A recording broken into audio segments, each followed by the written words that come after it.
안녕하세요. 늘 틀어두고 싶은 채널 마음라디오입니다. 오늘은 조금 더 솔직하고 조금 더 현실적인 이야기를 꺼내보려 합니다. 혹시 여러분도 누군가와 얽힌 관계 속에서 참지 않아도 될 걸 참고 또 참으며 살고 계시진 않나요?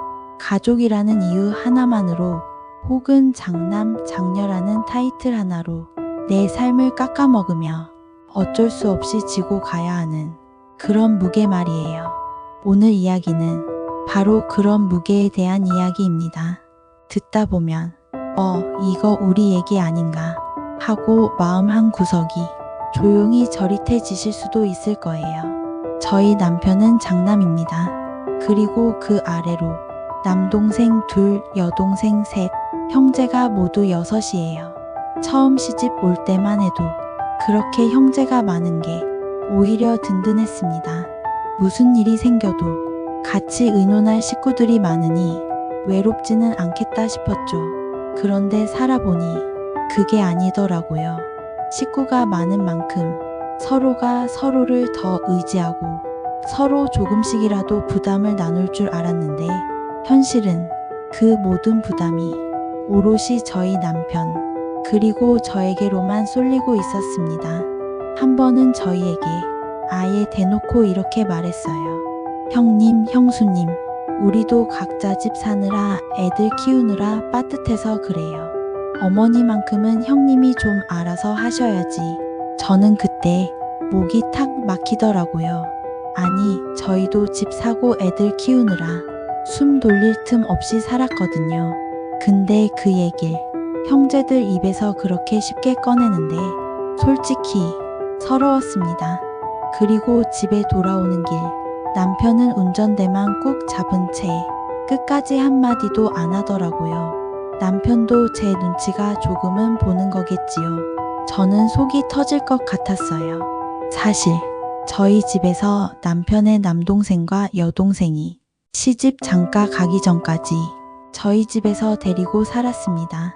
동생들이 시골서 올라와 직장 잡아 서울살이 하는데 동생들을 따로 살게 할 수 없다는 게 남편 생각이었어요. 장남이라는 책임감이 무지 강한 사람이죠. 본인들도 어엿한 직장 생활하는 성인인데 옷 한 벌 살 때 용돈 필요하다며 형님, 오빠 하며 손을 내밀곤 했습니다. 생활비 내놓기는커녕 방 청소 한 번, 빨래 한 번, 설거지 한 번을 안 했어요. 심지어 퇴근하고 들어오면 소파에 철퍼덕 앉아 TV만 보고 있던 시동생들이 제 눈에 그렇게 꼴 보기 싫을 수가 없었습니다.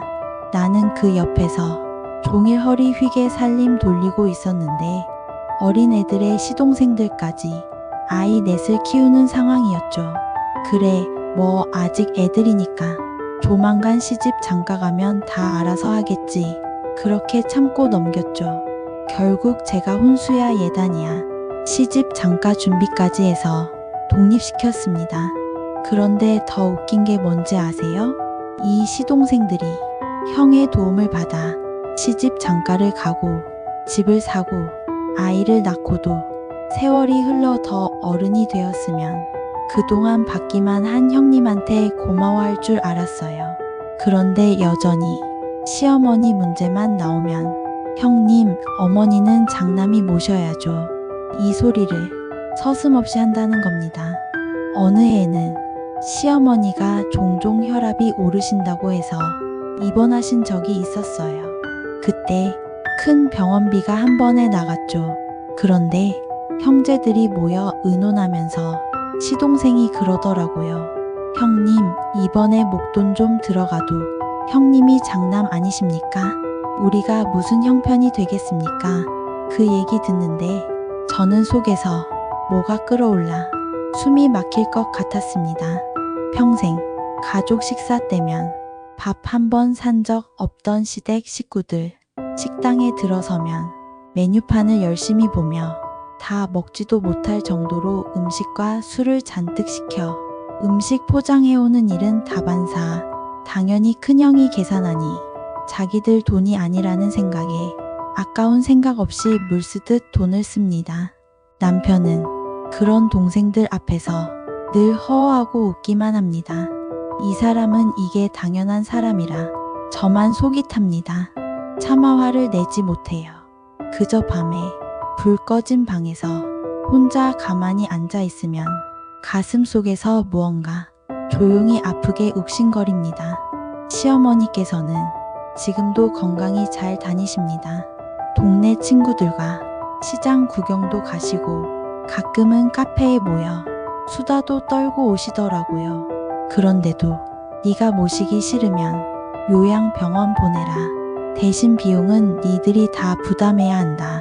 하시는데 그 말을 듣고 숨이 막혔습니다. 저도 이제 허리가 자주 아프고 무릎도 잘 붓습니다. 사실 내 몸 하나 건사하기도 힘들어졌어요.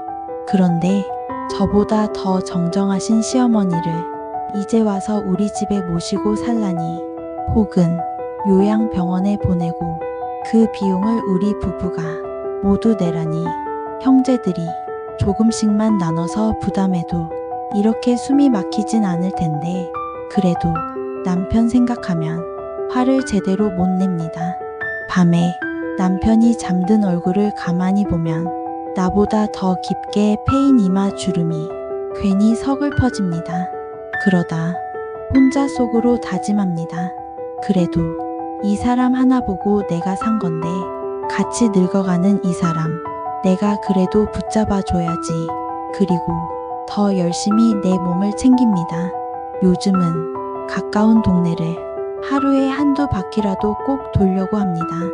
숨이 차올라도 그냥 계속 걷습니다.